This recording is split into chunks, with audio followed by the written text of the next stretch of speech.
আল্লাহ রাব্বুল আলামিন আমাদেরকে মানুষ রূপে সৃষ্টি করেছেন দয়া করে মায়া করে। সে মহান রব্বুল আলামিনের প্রতি শুকরিয়া আলহামদুলিল্লাহ।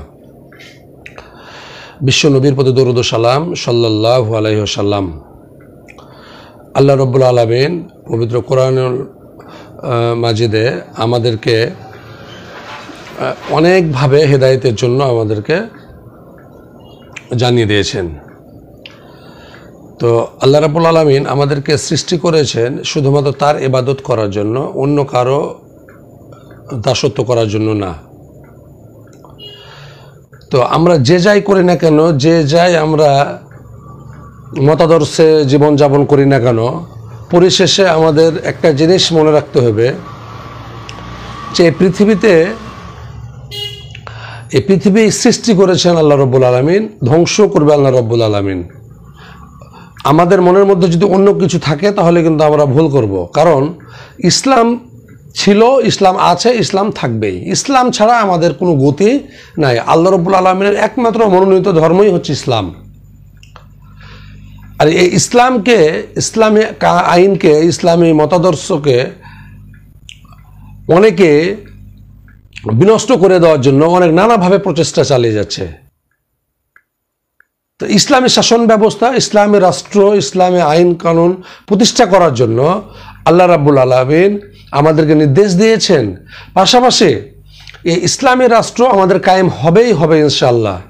আর এই ইসলামী রাষ্ট্র কায়েমের জন্য আল্লাহ রাব্বুল আলামিন আমাদেরকে প্রতিনিয়ত বলে যাচ্ছেন, বিভিন্ন কোরআনের বিভিন্ন আয়াতে আমাদেরকে কিন্তু হেদায়েতের জন্য বলছেন। কিন্তু আমাদের মধ্যে একদল মানুষ, আমরা ইসলামী আইন সমাজে রাষ্ট্রে প্রতিষ্ঠিত হোক সেটা কিন্তু আমরা চাই না। হয়তোবা চাই, মুখে চাই, অন্তর থেকে আমরা কিন্তু চাচ্ছি না, বা যে চাই অন্তরেও বিশ্বাস করি কিন্তু কাজে আমরা বাস্তবায়ন করছি না। তো যাই হোক, ইসলাম ছিল, ইসলাম আছে, ইসলাম থাকবে। এই ইসলামী রাষ্ট্র কায়েমের যারা বাধা হয়ে দাঁড়াবে তারাই হচ্ছে মুনাফিক, তারা হচ্ছে কাফের। তাহলে আমরা ইসলামী রাষ্ট্র কায়েমের জন্য আমরা সর্বাত্মক আমাদের অবস্থান থেকে আমাদেরকে কার্যক্রম চালিয়ে যেতে হবে। ইসলামী শাসন ব্যবস্থা কায়েম হলে পেশাজীবী, চাকুরিজীবী, শ্রমিক, ইউনিয়ন, দিনমজুরি, প্রতিটা শ্রেণীর মানুষই শান্তিতে থাকবে, সমস্ত ধর্মের মানুষই শান্তিতে থাকবে। আমরা যদি ইসলামী রাষ্ট্র কায়েম হয়, ইসলাম যদি প্রতিষ্ঠা হয় বাংলাদেশে, তাহলে আপনি আমি সকলে আমরা ভালো থাকব। তাই আসুন, ইসলামী রাষ্ট্র কায়েমের জন্য, ইসলামী শাসন ব্যবস্থা কায়েমের জন্য আমরা সর্বাত্মক আমাদের অবস্থান থেকে আমরা কিন্তু চেষ্টা করি ইনশাল্লাহ। অবশ্যই আমরা আমাদের অবস্থান থেকে পূর্বে আগে আমাদের নিজেদেরকে আমরা চেঞ্জ করি। আমাদের মধ্যে যে আমাদের নবীর সুন্নতগুলো আছে সেগুলো আমরা কিন্তু পালন করার চেষ্টা করি। আমাদের নবীর সুন্নাত, আমাদের নবীর যে সুন্নাত, ছোট ছোট সুন্নাতগুলো আছে, এগুলো আঁকড়ে ধরার চেষ্টা করি আমরা।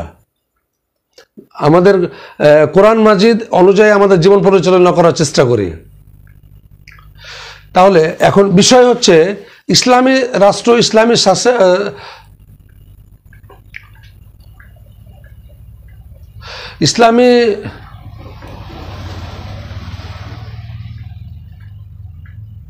তাহলে ইসলামী শাসন ব্যবস্থা আমাদেরকে কার্যক্রম পরিচালনা করতে হলে আমাদেরকে ছোট্ট ছোট্ট কিছু কাজ করতে হবে।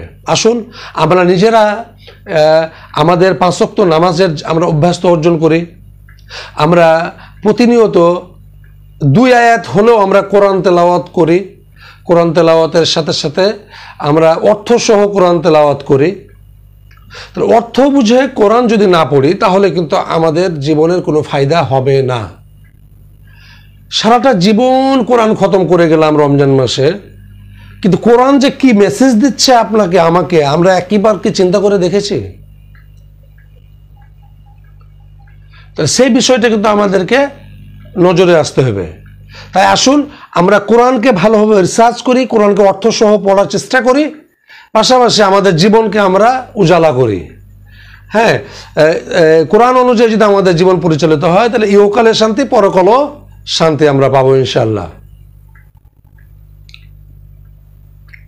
তো যা হোক, আমাদের অলিউল্লাহ ভাই লিখেছেন, আমি প্রতিদিন কোরআন তেলাওয়াত করি। অলিউল্লাহ ভাই, আপনাকে অসংখ্য ধন্যবাদ।